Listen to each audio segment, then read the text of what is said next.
Hi and welcome to Philip Says, which deals with all aspects of teaching and education.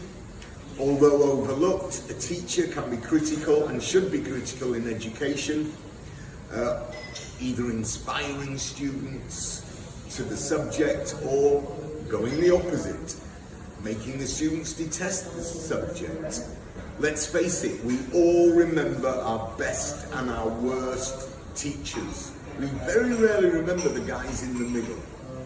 So, I'm going to give you 20 tips, these are for new teachers and old, that hopefully will make you the GOAT of your school, if not the world.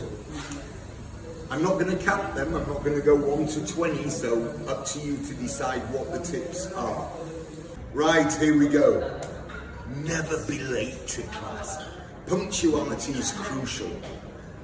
Many people believe that a mobile phone allows you to be tardy, but I don't care for that. The importance of being on time is crucial.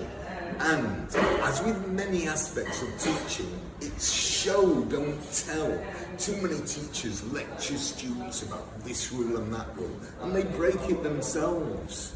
Don't do that, don't be a hypocrite. Show, don't tell, punctuality, no excuse, be on time. So, possibly the most important part of teaching, especially your first lesson, is posture and voice. When you walk into the classroom, walk in with authority and speak with authority. Speak clearly. Your students are checking you out that first lesson. Give them the idea that you have the confidence to project well. And roll call.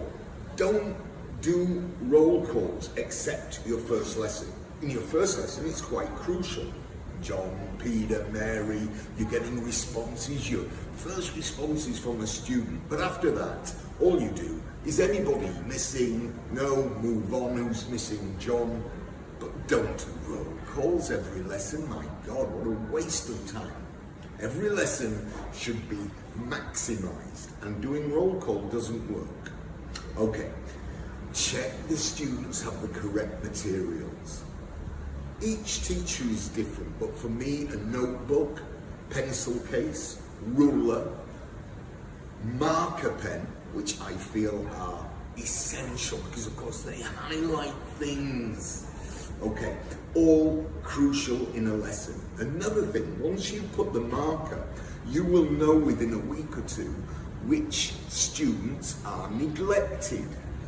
It doesn't mean they're not loved, but if students begin losing and borrowing, you've already got your feelers out for students who may need help in this area. Okay. When you use the whiteboard or blackboard, try not to put your back to the students for too long.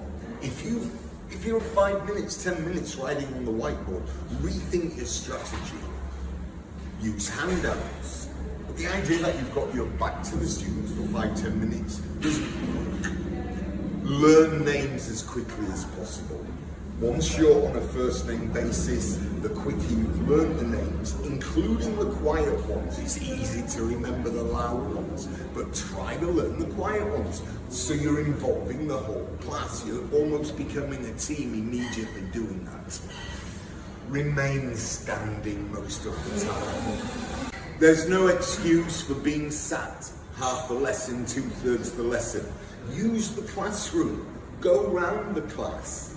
The eyes don't have to follow you to the back of the room. You'll know if they're paying attention or not. But use the classroom. But don't sit down half the lesson. Obviously that's different if they're doing group work. But when you're talking, when you're delivering, make sure you stood up most of the time. Now, what about when the classroom gets too noisy? Well, there's nothing wrong with a bit of noise. One of the expressions I've heard more than one teacher use is pin drop silence. I hate pin drop silence. I expect a little bit of noise when kids are doing things other than listening to me. So, if things get too loud, I always take from my physics teacher. My old physics teacher's name was Mr. Eade. and he had this big old ruler, and bam, it would hit the table. My God, we'd all jump. But it was brilliant. I, of course, use my hand, and it can be quite painful, but it gets their attention, focuses them. It's a great way to tell students, hey, let's get back to the lesson now. Thank you, Mr. Reed. Okay, so all this is well and good, you say, but what about problem students? Students who are rude or worse, thuggish.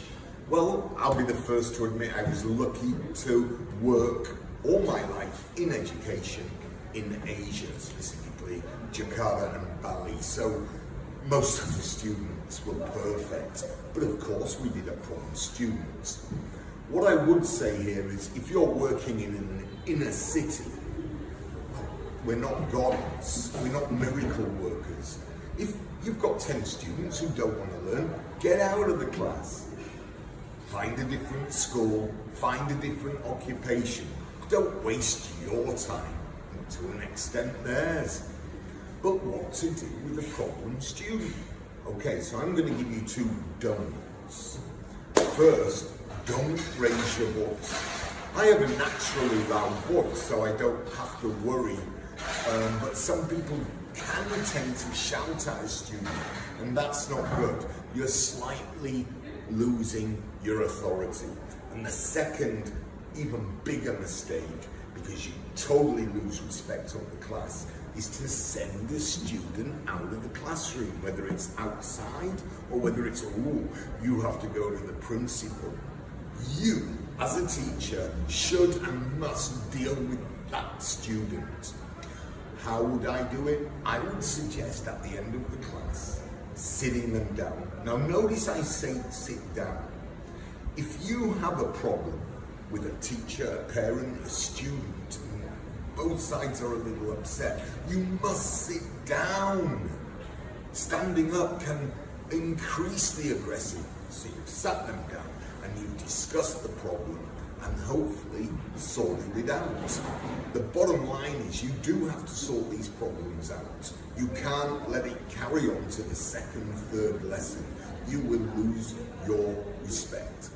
And of course, have fun, enjoy, play games. My gosh, if you're enjoying the class, they're enjoying the class. If they're enjoying the class, they're enjoying the lesson. It's something they're looking forward to each day or twice a week. So please make sure you're going in with a smile, a positive attitude. I don't care whether your cat died yesterday. Don't ever take it out on the kids. You're there to deliver the best you can as a lesson, and that includes enjoying your lesson. Don't be a misery. Now, if you're the last teacher of the day, blow their bloody minds out. Give them the best lesson, not the worst. This is the last lesson of the day. They're going to go home remembering, wow, well, what were the other lessons like? How come that's the last lesson and it's the best last lesson? Don't lose your enthusiasm. Come on, don't lose your stamina. You're only going to probably be teaching 4 or 5 lessons that day. Don't diminish your lessons as you go on. Put the same effort into the first as you do the last. No worries at all. So, whether you're a kindergarten teacher or a professor, I hope some of these tips make you the GOAT of your school. And, as always, I almost forgot, Baba, don't be a sheep.